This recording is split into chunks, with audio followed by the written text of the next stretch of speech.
কাফের মুশরিকদের সামনে মালাকুল মউত বিশ্বনবী বলেন আলা সূরাতি আকবাহি রাজুল, একটা মানুষের চেহারা কতটা নিকৃষ্ট হতে পারে, কতটা বিদঘুটে হতে পারে। মালাকুল মউত সেই বিদঘুটে চেহারার আকৃতি ধারণ করে তার সামনে এসেই ত্রাস সৃষ্টি করে। রিজলাহু ফিল আরদ রাসুহু ফিস সামা, বিশ্বনবী হাদিসের মধ্যে ফরমান তার পা থাকে জমিনে, মাথা থাকে আরশের অনেক উপরে। এরকম বিশাল একটা আকৃতি ধারণ করে তার সামনে এসে হুমকি দিতে থাকে, ইয়া আইয়াতুহান নাফসুল খাবিসা, হে পাপাত্মা বের হয়ে আয়, উখরুজি ইলা সাখাতিল্লাহি ওয়া গাদাবি, আল্লাহর রাগ এবং গোসার দিকে বের হয়ে আয়। এটা দেখে ওই আত্মা বের হতে চায় না, সে সারা দেহের মধ্যে দৌড়াতে শুরু করে।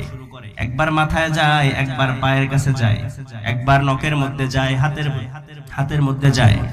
খপ করে মালাকুল মউত আত্মাটা ধরে এবার টান মারে। বিশ্বনবী বলেন একটা জীবন্ত ছাগলের জীবিত অবস্থায় তার গায়ের থেকে জবাই না দিয়ে চামড়াটা খুলে ফেললে যত কষ্ট হয়, আরো সহজ ভাবে বুঝালে, মাদার গাছ চিনেন আপনারা?